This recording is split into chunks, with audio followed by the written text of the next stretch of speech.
Hello again. Now, the taxman has collected close to 1.6 trillion rand in net revenue for the 2022-2023 financial year. This is 123 billion rand increase from the previous year. Personal income tax collected increased by more than 8%. But the South African Revenue Service says blackouts are affecting its revenue collection and hurting the economy. Let's discuss this further now with Commissioner Edward Kieswetter. Commissioner, good afternoon. Welcome to Today on eNCA, and thank you for joining us. Now, first up, what are some of the highlights that came through in this revenue collection period? Thanks, Dan. It's actually 1.687 trillion, or closer to 1.7 trillion. Some of the outstanding highlights that I think is worthy of mentioning is that this is the first time in our history that SARS has collected more than 2 trillion rand in gross revenue collections. Remember, we have gross revenue collections and then we deduct the refunds. So that's the first highlight. It's a milestone. The second highlight that is a milestone is we have returned to taxpayers over 381 billion rand in refunds. That in itself is the highest amount of monies ever paid out in refunds. In fact, it is 60 billion rand more than any previous year. And that's good news because it returns money into the hands of businesses and individuals, particularly during a time where they are all cash-strapped and struggling. The third piece of good news is that we have seen a slight increase in the overall levels of compliance. We reported today our compliance compared to the prior year has gone from 62.8 to 63.8. And then the last piece of good news, and then I'll pause, is that the public confidence in SARS, we have seen it increase from around about 71.5% to 76.5%. And if you compare that in 2018-2019, that declined all the way to 48%. And so we've seen a significant level of public confidence in SARS, which augurs well for stabilizing the revenue administration and consolidating the basis for sustainable revenue growth. Let me pause there, but those are four important highlights. Yeah, they're very good uptick, so to say, the good news, as you say. But your revenue collection process was affected by load shedding, I would guess. How much of that was an issue for you in this period? And we've seen many businesses were not able to trade as normal. So, for example, today we have seen a contraction in the wholesale and retail sector. Many shops and many malls just struggle to stay afloat, and we see that impact has filtered through to profit levels and therefore to tax revenue levels. It is immediately obvious in the month-to-month VAT collections, but over a year, it filters through to income tax. So that's one area. We looked into the CSI research to understand better the overall impact on the economy and thus on revenue collections for another data point. And we see that in 2022, we've had the highest level of losses in terms of generating hours of over 3,773 hours and a significant over 20,000 losses in gigawatt hours. And our initial assessment is that the impact of that has been 60 billion rand. On the positive side, we also see the emergence of a new subsector of renewables. And so interestingly, we have seen a significant uptick in the import of solar panels, import of lithium-ion batteries, and static converters, all of which has seen double and triple digit increases. The Western Cape leading that at the moment. And that is beginning to create a growth in a subsector of renewables that we've not previously seen.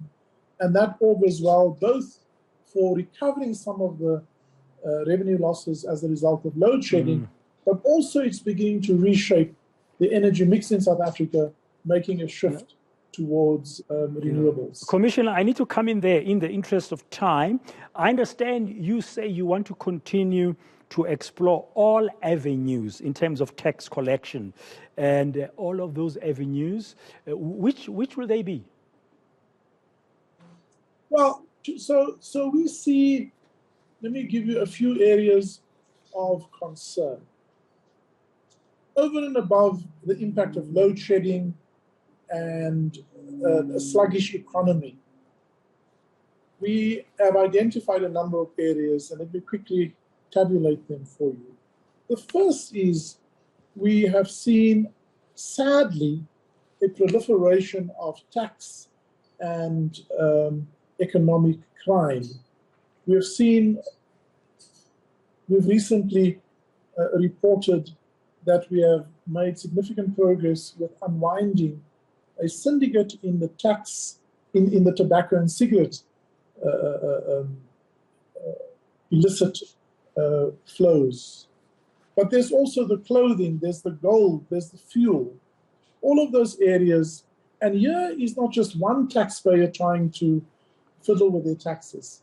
This is an active criminal syndicate who work together, collude, often with public servants and private sector players as well, to defraud the fiscus, but to also rob the economy of legitimate economic activities because they remain below the radar. That's one area of concern. A second area of concern is that we still see many companies engaging in what we call aggressive tax planning. One of the areas is base erosion and profit shifting. We've had one or two landmark court rulings this year to help set precedent and clarity in this regard. But this is where companies, let me first say, companies are allowed to arrange their affairs to be more tax efficient. But when they do so in form or on paper and doesn't follow it through in substance, then effectively they are committing a crime. So let me give an example of that. On paper, a local company may create an offshore subsidiary on paper and therefore can allocate cost to that offshore subsidiary, but in substance, the activity actually takes place in South Africa. And it is just a mask to reduce taxable income and therefore tax payable. That would be one example. Offshore companies who have a parent company overseas and a local subsidiary, which is the reverse of this, may cost load goods and services provided into South Africa, which is another form of getting money out of the country in order to minimize the profit and therefore the tax.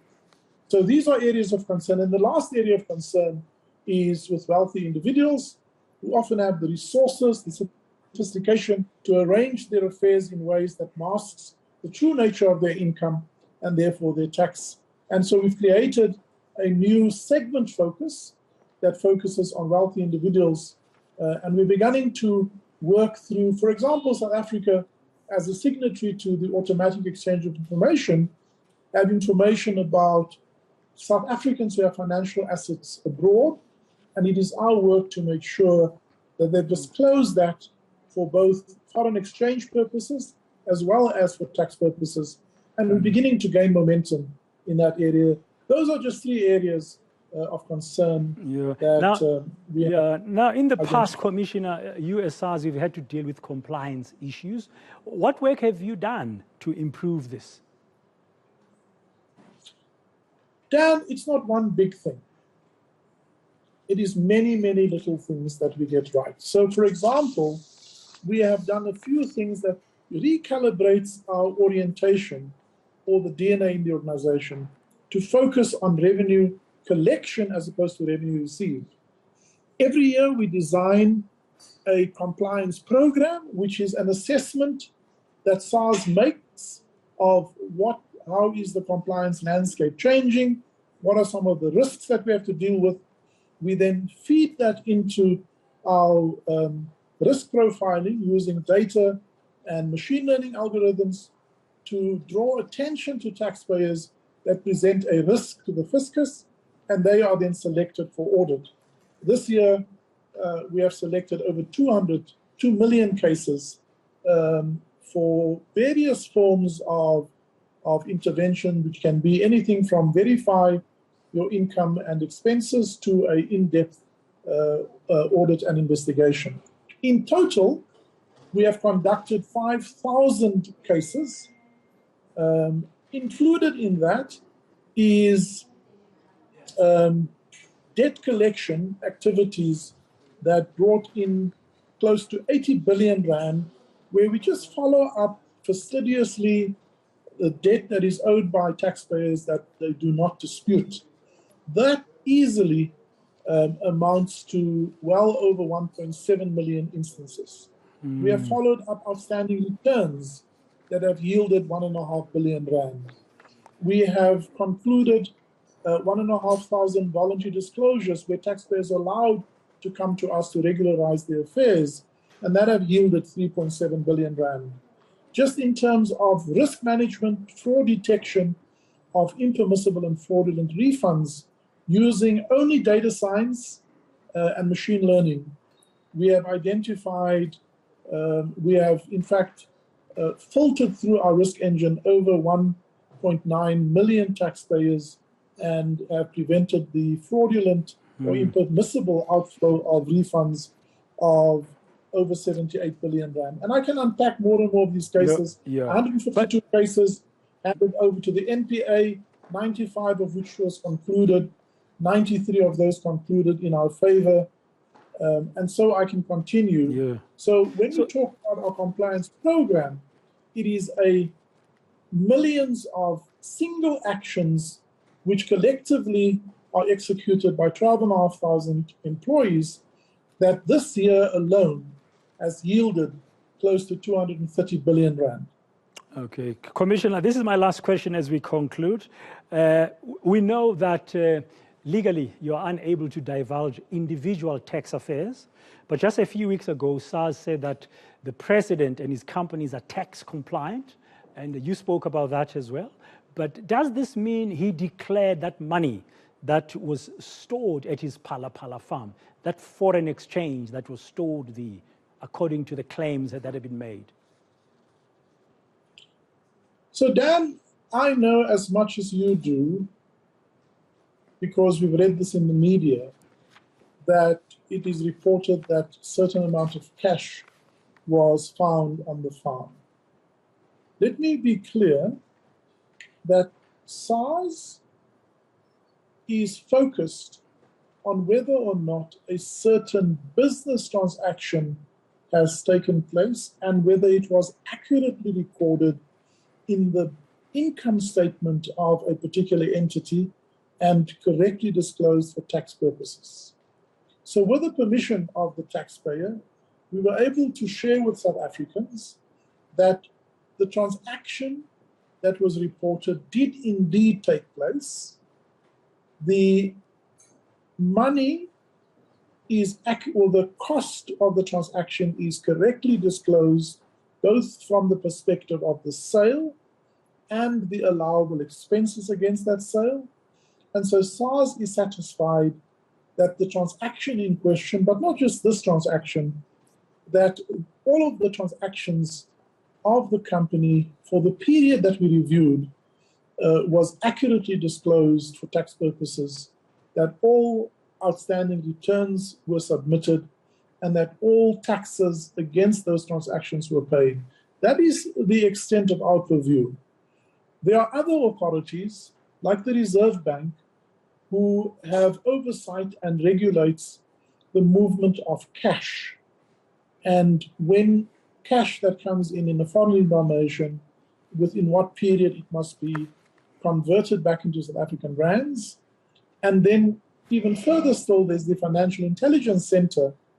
Their mandate is to detect suspicious transactions and to explore the possibility of irregular or even fraudulent or laundering of money.